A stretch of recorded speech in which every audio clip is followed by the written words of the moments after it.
Descubrir qué pudo haber comido Jesús en aquella última cena, hace cerca de 2000 años, es entrar no solo en un momento que transformó la historia espiritual de la humanidad, sino también en una escena concreta, real, llena de sabores, aromas y elementos que aún hoy pueden rastrearse si se observan con atención.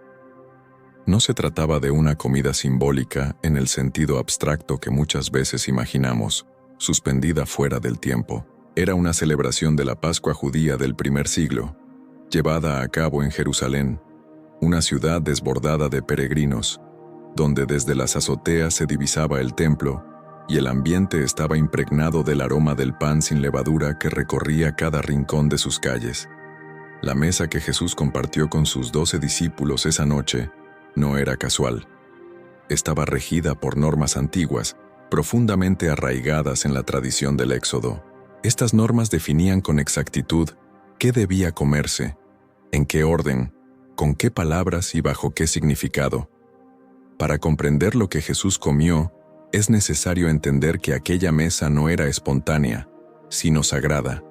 No era improvisada, sino estructurada cuidadosamente a lo largo de siglos de tradición. Muchas representaciones artísticas de la Última Cena han ignorado este detalle esencial: la precisión. A lo largo de la historia, los pintores europeos representaron panes, corderos y copas, pero rara vez captaron que cada elemento tenía un nombre específico, una posición definida, un momento exacto dentro del ritual y una historia que se remontaba hasta el Sinaí. El Seder de Pascua, que era lo que Jesús celebraba aquella noche, o al menos una versión acorde a las costumbres galileas de su tiempo, no era simplemente una comida especial, era una liturgia viva, donde cada alimento era una oración y cada copa una promesa. Comprender los alimentos presentes en esa mesa es también comprender la teología que Jesús vivió desde su infancia, la misma que en ese momento estaba llevando a su cumplimiento más profundo. El punto de partida se encuentra en el libro del Éxodo, porque la Pascua era esencialmente memoria viva de la liberación.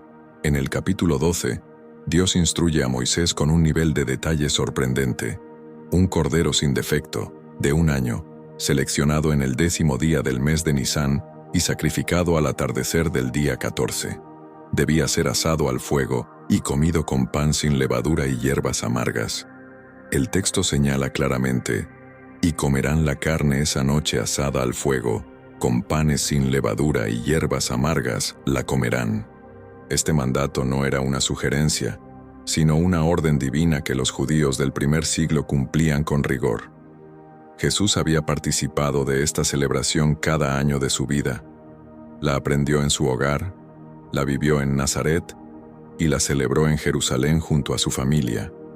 Y aquella noche, en vísperas de su entrega, la estaba viviendo por última vez como participante, antes de convertirse en el verdadero Cordero al que todo apuntaba. El Cordero era el elemento central de la cena pascual, cargado de significado. Pero para entender cómo llegaba a la mesa, hay que mirar lo que sucedía antes. Durante los días previos al 14 de Nisán, Jerusalén se llenaba de peregrinos provenientes de distintas regiones. Las cifras exactas son inciertas, pero se estima que la ciudad recibía a cientos de miles de personas en ese periodo. El templo era el eje de toda la preparación.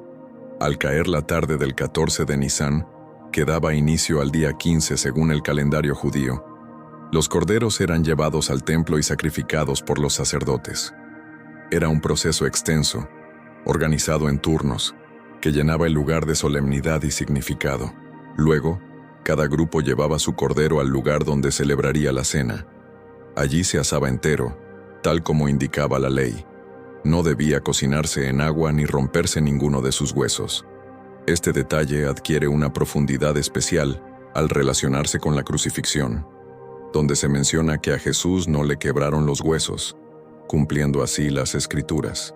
La conexión entre el Cordero Pascual y Jesús no fue una interpretación tardía, sino una realidad que se estaba desarrollando en ese mismo momento.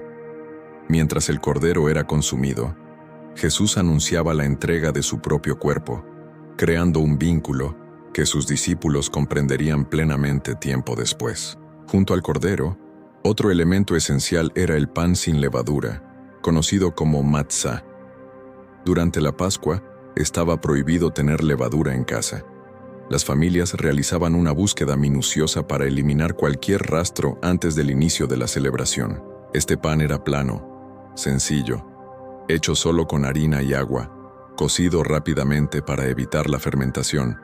Representaba la prisa del éxodo, la urgencia de la liberación. Cuando Jesús tomó el pan, lo bendijo y lo partió, era este pan el que sostenía en sus manos. Sus palabras, registradas en los Evangelios, adquieren un significado aún más profundo al entender el tipo de pan que utilizó. No era cualquier pan, era el pan de la libertad, el pan sin levadura, símbolo de pureza y verdad. Más adelante el apóstol Pablo reforzaría este simbolismo, asociando la levadura con el pecado y el pan sin levadura con la sinceridad. Así, el gesto de Jesús no solo tenía un sentido inmediato, sino también una proyección teológica profunda. Las hierbas amargas, conocidas como maror, eran otro elemento obligatorio. Representaban la dureza de la esclavitud en Egipto. En tiempos de Jesús, se utilizaban plantas de sabor fuerte como lechuga amarga o rábano. Su función era hacer tangible el recuerdo del sufrimiento. No solo se hablaba de la esclavitud, se experimentaba a través del sabor.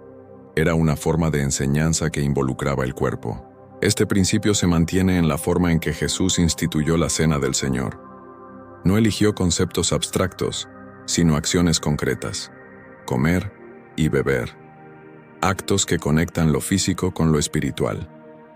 Finalmente, en la mesa también estaba el jaroset, una mezcla dulce hecha de frutas, nueces y vino, que evocaba el barro utilizado por los esclavos en Egipto.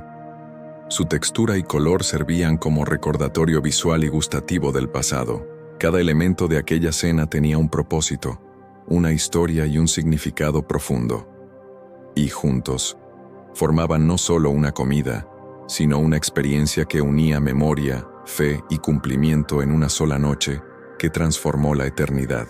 En el contexto del primer siglo, el jaroset era elaborado generalmente con dátiles, higos, nueces o almendras y vino, triturados hasta conseguir una pasta espesa, oscura y de sabor profundo. Lo sorprendente de este alimento es su carga simbólica. Aunque representa el trabajo forzado y la opresión, su sabor es dulce. Esa aparente contradicción encierra un significado poderoso, porque refleja cómo el recuerdo del sufrimiento se transforma cuando se contempla a la luz de la liberación. Al consumirse junto con las hierbas amargas, como indicaba la tradición, el jaroset suavizaba la intensidad del maror, generando una experiencia en la que lo amargo y lo dulce coexistían. Esta combinación no es ajena al ser humano, que muchas veces, al mirar hacia atrás, reconoce en sus momentos más difíciles una mezcla de dolor y gracia. Es el recuerdo atravesado por la intervención de Dios que cambia la percepción del pasado. Los dátiles ocupaban un lugar especial dentro de la alimentación en tiempos de Jesús, siendo uno de los productos más comunes y nutritivos en la región de Judea y el Valle del Jordán. Las palmeras crecían en abundancia, especialmente en Jericó, conocida en la antigüedad como la ciudad de las palmeras. Sus frutos podían consumirse frescos, secos, prensados en bloques o incluso fermentados para obtener una bebida similar al vino. Eran una fuente de energía altamente valorada, especialmente por quienes viajaban o realizaban trabajos físicos. Jesús, que recorrió los caminos de Galilea, que pasó días en el desierto de Judea y que atravesó repetidamente el Valle del Jordán, seguramente consumió dátiles en múltiples ocasiones. Por ello, su presencia en la mesa de la última cena, ya fuera dentro del jaroset o en su forma natural, resulta totalmente coherente con la dieta de la época. El vino tenía un papel fundamental en la cena pascual, no como un elemento secundario, sino como parte central del ritual. El seder estaba estructurado alrededor de varias copas de vino, cada una vinculada a una promesa divina de liberación mencionada en el libro del Éxodo. Estas promesas hablan de sacar, liberar, redimir y tomar como pueblo, aunque la organización exacta del ritual fue desarrollada plenamente en siglos posteriores. Existen indicios claros de que en tiempos de Jesús ya se utilizaban múltiples copas durante la celebración. Los evangelios mencionan al menos 2 momentos distintos en los que se compartió el vino durante la última cena, lo que refuerza esta práctica. El vino consumido provenía de los viñedos de Judea, Galilea y regiones cercanas. Desde tiempos antiguos, la vid había sido parte esencial de la cultura agrícola de Israel. El vino podía beberse solo o mezclado con agua, como era común en el mundo mediterráneo. El color del vino, generalmente rojo, añade un nivel adicional de significado. Cuando Jesús lo relacionó con su sangre, no era necesario imaginar el simbolismo, pues el líquido ya evocaba visualmente aquello que representaba. Esta conexión no era forzada, sino natural, profundamente arraigada en la experiencia sensorial de los discípulos. El aceite de oliva era otro elemento indispensable en la vida cotidiana del primer siglo. Su uso era tan frecuente que muchas veces ni siquiera se mencionaba. Servía para cocinar, conservar alimentos, iluminar, ungir y sanar. Jesús conocía bien su importancia, incluso el lugar donde fue arrestado, Getsemaní, significa prensa de aceite. En la mesa, el aceite estaba presente de forma constante. El pan se mojaba en él, los alimentos se preparaban con él, y las hierbas podían conservarse en este medio. Si el lugar donde se celebró la última cena contaba con una cocina adecuada, es lógico pensar que el aceite formó parte de la preparación de los alimentos. Las legumbres también eran fundamentales en la alimentación diaria. Lentejas, garbanzos y habas se consumían ampliamente, preparados en guisos nutritivos y accesibles. Aunque no se mencionan directamente en los relatos de la cena pascual, su presencia en la dieta habitual de la época hace muy probable que estuvieran presentes de alguna manera. Jesús y sus discípulos habían crecido consumiendo estos alimentos, que eran base de la alimentación de pescadores, artesanos y familias sencillas. Aunque la última cena tenía un carácter ceremonial, seguía siendo compartida por hombres cuya vida estaba marcada por la sencillez. En algunas celebraciones, los huevos también tenían un lugar importante. En la tradición posterior, simbolizan el sacrificio festivo del templo, pero en tiempos de Jesús podían haber sido consumidos como alimento real dentro de la celebración. Aunque no existe certeza absoluta sobre su presencia específica en aquella mesa, su inclusión no resultaría extraña dentro de las costumbres del periodo. Formaban parte del contexto alimentario y de las prácticas festivas. Las hierbas frescas, más allá de las amargas, también eran utilizadas. Algunas se mojaban en agua salada o vinagre al inicio de la cena, como parte de un gesto simbólico. Este acto representaba las lágrimas del pueblo durante la esclavitud. Así, desde el primer momento, la cena involucraba los sentidos, no solo como alimento, sino como memoria viva. Cada gesto, cada sabor, estaba cargado de significado. Jesús y sus discípulos no iniciaron la cena de manera casual. Comenzaron recordando, experimentando con el cuerpo lo que luego sería narrado con palabras. La historia del Éxodo ocupaba un lugar central en la celebración. Este relato, transmitido de generación en generación, definía la identidad del pueblo. Jesús, al compartir esa mesa, no solo recordaba esa historia, sino que estaba a punto de darle un nuevo sentido, introduciendo una dimensión más profunda de liberación y cumplimiento. El Ayel, ese conjunto de salmos de alabanza que hacía parte esencial de la liturgia pascual, también forma parte clave de la experiencia completa de aquella noche. En Mateo 26:30 se menciona que, después de la cena, y tras haber cantado el himno, salieron hacia el Monte de los Olivos. Ese himno no era cualquiera. Con gran probabilidad se trataba del Hallel, compuesto por los Salmos 113 al 118, tradicionalmente entonados durante y al final de la celebración pascual. La parte final de ese canto, correspondiente a los Salmos 115 al 118, se recitaba justo antes de concluir la cena. Si Jesús y sus discípulos siguieron esta práctica, Las últimas palabras de alabanza que pronunciaron antes de dirigirse a Getsemaní habrían sido las del Salmo 118. Allí se declara: la piedra que desecharon los edificadores ha llegado a ser la principal del ángulo. Esto proviene del Señor y es admirable a nuestros ojos. Jesús mismo había citado ese pasaje en referencia a su propia misión. Que esas palabras fueran las últimas que salieron de sus labios antes de su arresto, precisamente en la noche en que sería rechazado, revela una profundidad teológica difícil de atribuir al azar. Todo parece encajar dentro de un diseño que va más allá de la coincidencia. Al volver a los alimentos, es necesario comprender que la cena pascual del primer siglo no era breve ni austera. Era una celebración extensa, que podía durar varias horas, en la que se entrelazaban narraciones, cantos, momentos específicos para beber vino y una comida que, aunque ritual, también era festiva. El libro de Deuteronomio, en el capítulo 16, versículo 14, ordena que estas fiestas se vivan con alegría, incluyendo no solo al jefe del hogar, sino también a hijos, siervos, extranjeros, huérfanos y viudas. Las celebraciones en Israel no estaban marcadas por la rigidez, sino por el gozo compartido y una mesa generosa dentro de los límites establecidos por la ley divina. La última cena, al ser una Pascua, también era una fiesta. Era una noche de gratitud, de abundancia moderada, de compartir alimentos y vino con sentido y propósito. Esto sugiere que, además de los elementos rituales obligatorios, probablemente había otros alimentos propios de una celebración. Entre ellos, los higos y las aceitunas ocupaban un lugar frecuente.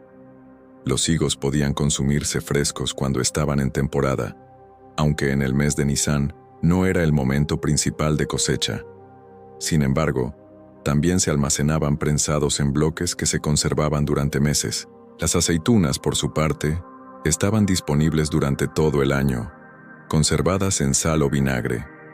Su presencia en la mesa era tan común en el mundo mediterráneo que prácticamente se puede asumir que estaban allí. Jesús, criado en Galilea, rodeado de olivares, estaba familiarizado con su sabor desde siempre. El agua, aunque pueda parecer un elemento simple, también formaba parte de esa realidad. En Jerusalén, provenía de cisternas o acueductos y era almacenada en recipientes de cerámica o piedra. Era un recurso valioso, especialmente en tiempos de festividades con gran afluencia de personas. El Evangelio de Juan menciona que Jesús indicó a sus discípulos seguir a un hombre que llevaba un cántaro de agua, algo inusual en esa cultura, ya que esta tarea era comúnmente realizada por mujeres. Este detalle los condujo al lugar donde celebrarían la Pascua. El agua utilizada para el lavado ritual de manos era esa misma agua transportada con esfuerzo. No era simbólica en abstracto, sino real, tangible, parte de la vida cotidiana. Era el agua que Jesús tocó antes de partir el pan. Hay un aspecto de la cena pascual que muchas veces se pasa por alto: su sencillez material. Los alimentos presentes, cordero, pan, vino, hierbas, jaroset, aceitunas, dátiles, no eran lujosos ni inaccesibles. Eran parte de la vida común. La Pascua no estaba diseñada como una celebración exclusiva para los ricos. Era una experiencia que cada familia debía poder vivir. Incluso quienes no podían costear un cordero completo, podían compartirlo con otros, como lo indicaba la ley. Desde el principio, la mesa de Dios fue concebida como un espacio inclusivo, donde todos podían participar de la memoria de la liberación sin distinción de condición social. La última cena, en su realidad más concreta, reflejaba esa misma lógica. No eran los ingredientes los que hacían extraordinaria esa noche, sino el significado que cada uno llevaba. Lo cotidiano se transformaba en eterno. El pan común adquiría un nuevo sentido al ser partido por Jesús. El vino, compartido en las copas del ceder, se convertía en símbolo del nuevo pacto. La mesa no era solo humana ni solo divina, era el punto de encuentro entre ambas dimensiones. Jesús vivió plenamente en la realidad humana. Sintió hambre y sed, Compartió comidas con todo tipo de personas. Los evangelios lo muestran en múltiples escenas alrededor de una mesa, con fariseos, con pecadores, en celebraciones y en momentos cotidianos. La mesa era un espacio de encuentro, de enseñanza, de gracia, y la última cena reunía todo eso en su máxima expresión. Era la culminación de cada comida compartida a lo largo de su vida pública. Los discípulos que estaban allí eran hombres sencillos, acostumbrados a alimentos básicos, formados en la tradición de sus familias. Sabían cómo celebrar la Pascua, cómo partir el pan, cómo recitar los salmos. Cuando Jesús tomó el pan, el gesto no les resultó extraño. Era familiar, repetido durante generaciones. Pero lo que transformó ese momento fueron sus palabras. Esto es mi cuerpo, que por ustedes es entregado. Esas palabras no pertenecían al ritual tradicional. Eran nuevas y provenían de alguien que ya había demostrado autoridad sobre lo cotidiano, multiplicando panes, transformando agua en vino, proclamándose pan de vida. Para sus discípulos, el significado completo de esas palabras tomaría tiempo en comprenderse. Pero aquella noche quedó grabada en ellos con la fuerza de una experiencia que unía lo visible y lo invisible. La pregunta que surge en Juan 6:53, ¿cómo puede éste darnos a comer su carne?, ha acompañado a la humanidad desde entonces, y la respuesta cristiana apunta a ese momento en la mesa. Jesús se entrega como alimento, no en sentido figurado, sino profundamente encarnado, a través de elementos reales como el pan y el vino. El mismo Dios que proveyó maná en el desierto ahora se ofrecía como sustento definitivo. El Dios que hizo brotar agua de la roca, que bendijo la tierra con trigo y viñedos, estaba presente en esa mesa, ofreciendo una vida que no se agota, un alimento que trasciende lo temporal. Es importante reconocer que existe un debate entre los estudiosos acerca de si la última cena fue estrictamente una cena de Pascua o si ocurrió un día antes. Los relatos evangélicos presentan ligeras diferencias en la cronología. Esta cuestión ha sido ampliamente estudiada y no existe un consenso definitivo. Sin embargo, más allá de la fecha exacta, el significado profundo de aquella cena permanece intacto, como un momento que une historia, fe y revelación. Lo que sí puede afirmarse con claridad es que aquella cena ocurrió dentro de un contexto profundamente pascual. Los elementos propios de la Pascua estaban presentes, o al menos servían como marco para todo lo que sucedió. Jesús y sus discípulos vivieron ese momento dentro del horizonte teológico de la Pascua, sin importar si el sacrificio del Cordero en el templo ocurrió exactamente ese día o al siguiente. Para comprender lo que había sobre aquella mesa, lo esencial es ese trasfondo pascual.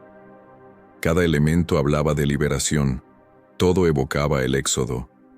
Cada alimento contenía la memoria de la salida de Egipto y la promesa del pacto. Si tratamos de imaginar a qué sabía aquella noche para quienes estuvieron allí, la historia y la arqueología nos permiten acercarnos a una respuesta concreta. Era un sabor que combinaba el pan seco sin levadura, la carne asada, las hierbas intensas y una mezcla dulce de frutas y nueces. También estaba el vino rojo, posiblemente mezclado con agua, las aceitunas conservadas en sal y quizá los higos o dátiles. Era el sabor característico de una cena festiva del Mediterráneo oriental en el primer siglo, una comida sencilla elevada a una dimensión sagrada. Sobre ese conjunto de sabores reales, Jesús pronunció palabras que otorgaban un significado que trasciende cualquier experiencia humana. Palabras que, durante siglos, sus seguidores han recordado cada vez que comparten pan y vino en memoria de aquella noche. Aquí surge algo que va más allá del conocimiento histórico y toca el sentido profundo de seguir a Jesús en la actualidad. Cada vez que se celebra la Cena del Señor en cualquier parte del mundo, ya sea en una gran catedral o en una pequeña comunidad, ocurre una conexión real con aquel momento en Jerusalén. No se trata de una simple representación simbólica, sino de una continuidad viva con un evento histórico, con alimentos reales que Jesús tomó con sus manos. El pan que se parte hoy tiene su raíz en aquel pan sin levadura. El vino que se comparte mantiene su vínculo con las copas de aquella celebración. Jesús escogió alimentos para ser recordado. No eligió monumentos ni estructuras imponentes. Tampoco dejó solo palabras escritas. Eligió pan y vino, elementos universales, presentes en casi todas las culturas, que deben ser preparados y consumidos continuamente. Esta elección revela algo esencial sobre Dios: su deseo de manifestarse en lo cotidiano, en lo compartido, en aquello que sostiene la vida. La mesa de la última cena no fue un símbolo de poder, sino de servicio. Fue la mesa de un maestro que, antes de comer, se inclinó para lavar los pies de sus discípulos. El relato de Juan 13 describe ese momento con profundidad. Jesús, consciente de su misión y de su origen, se levantó, dejó a un lado su manto, tomó una toalla y comenzó a lavar los pies de sus discípulos. Un gesto que invertía toda expectativa de autoridad. Antes de ofrecer su cuerpo como alimento, se presentó como servidor. Esa imagen, el Señor inclinado, limpiando los pies de hombres que aún no comprendían lo que estaba ocurriendo, es clave para entender el sentido de aquella cena. No era una mesa de dominio, sino de entrega. Cuando Jesús dijo, «Les he dado ejemplo, para que hagan lo mismo», unió el acto de servir con el acto de compartir el alimento. Todo en esa noche apuntaba a una entrega total. Cada elemento presente, el cordero, el pan, el vino, las hierbas, reflejaba una visión de Dios que no busca ser servido, sino que se ofrece. Una teología que se expresa en el servicio y en el sacrificio. El pescado, aunque no formaba parte específica del ritual pascual, también pertenece al contexto de la vida de Jesús. Era el alimento cotidiano en Galilea, y muchos de sus discípulos eran pescadores. Después de la resurrección, Jesús preparó pescado junto al lago para sus discípulos. En ese encuentro, descrito en Juan 21, los invitó a comer después de una noche sin resultados en la pesca. La red llena, el fuego encendido, el pan y el pescado. Todo apuntaba nuevamente a la mesa. La mesa no terminó en aquella habitación en Jerusalén. Continuó incluso después de la muerte. Se convirtió en un lugar constante de encuentro. Esto abre una pregunta personal. ¿Hay alguien con quien aún no has compartido el significado de esta cena? ¿Alguien que conoce la tradición pero no ha experimentado su profundidad? Hay algo en esta historia que merece ser compartido. Algo que va más allá de discusiones teológicas y conecta con lo más humano. Sentarse a la mesa con alguien que ama. El significado de la última cena no se agota, se expande. Los primeros cristianos entendieron esto claramente. En el libro de Hechos se describe cómo perseveraban en la enseñanza, en la comunión, en el partimiento del pan y en la oración. El acto de compartir el pan no era un rito aislado, era el centro de su vida comunitaria. Estaba unido a la enseñanza, a la oración y a la relación entre ellos. Lo que comenzó en aquella noche de Pascua se convirtió en el ritmo constante de la comunidad cristiana. Un acto que definía su identidad y los conectaba con su Señor. A lo largo de la historia, la comprensión de este acto ha sido objeto de debate. Sin embargo, más allá de las diferencias, hay algo esencial que no puede perderse: su dimensión concreta. Jesús no habló del pan como idea, tomó un pan real. No habló del vino en abstracto, levantó una copa específica delante de sus discípulos. La encarnación, el hecho de que Dios se hizo carne, encuentra aquí una de sus expresiones más tangibles. Jesús eligió elementos simples para ser recordado. Eligió la mesa como lugar de pacto. Eligió la fragilidad del pan y la fluidez del vino para representar su entrega. Y esta elección está profundamente conectada con su vida. Un maestro que sirvió, que compartió con todos, que alimentó multitudes y que convirtió lo cotidiano en un espacio de revelación. Es el mismo Jesús que sostuvo el pan entre sus manos en aquel aposento alto. Cada gesto previo en su vida apuntaba hacia ese momento culminante, y ese instante final otorgaba sentido pleno a todo lo anterior. Para él, la mesa era el espacio donde la gracia de Dios se manifestaba con mayor claridad. donde las diferencias sociales desaparecían en el acto de compartir alimento, donde el ser humano era nutrido tanto en lo físico como en lo espiritual. Y esa última cena representaba la mesa definitiva, aquella que contenía todas las demás, que las integraba y les daba un significado nuevo. Existe una paradoja profunda en el centro de este acontecimiento. Los elementos escogidos para perpetuar su memoria eran los más sencillos y universales. No eligió símbolos complejos ni objetos exclusivos del templo, sino algo cotidiano. Escogió pan y vino, dos elementos presentes en casi todas las culturas, que se comparten, que requieren ser recibidos con apertura, tanto de las manos como del corazón. En esa elección se revela algo esencial sobre el reino de Dios, algo que ninguna explicación teórica puede abarcar completamente. El reino de Dios puede entenderse como una mesa, y en esa mesa no se sientan los que más méritos tienen, sino quienes más necesitan, no los más justos, sino los que tienen hambre. En Lucas 14 se narra la parábola del gran banquete, donde los invitados iniciales rechazan la invitación, y entonces el anfitrión ordena que se invite a todos, hasta llenar la casa. La mesa debía estar ocupada. La comida preparada debía ser compartida. Esa enseñanza adquiere un significado aún más profundo cuando se contempla a la luz de la última cena. Jesús no solo era quien invitaba, también era el alimento ofrecido, y su deseo era que nadie quedara excluido. En Mateo 5:6 se declara: «Bienaventurados los que tienen hambre y sed de justicia, porque serán saciados». Esta afirmación conecta el lenguaje físico del hambre con la necesidad espiritual más profunda del ser humano. Y la última cena es una respuesta concreta a esa necesidad. No es una idea abstracta ni una promesa lejana. Es una respuesta tangible, puesta en manos y llevada a la boca de quienes participan. El pan que Jesús partió es señal de que esa saciedad es posible. El mundo en el que ocurrió esta cena estaba marcado por una realidad de escasez. En la Judea del primer siglo, bajo dominio romano, los impuestos y las deudas afectaban profundamente a las familias. El pan no era solo un símbolo, era sustento vital. Cuando Jesús enseñó a pedir el pan de cada día, hablaba desde una necesidad real.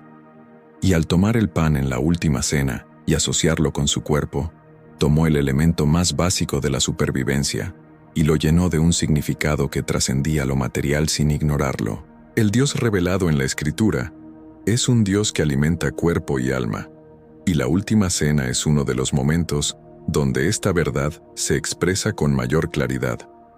Dentro de la tradición bíblica, los panes de la proposición en el templo también tienen relevancia. 12 panes colocados semanalmente ante la presencia de Dios, representando a las tribus de Israel, como se describe en Levítico. Estos panes simbolizaban la relación entre lo humano y lo divino.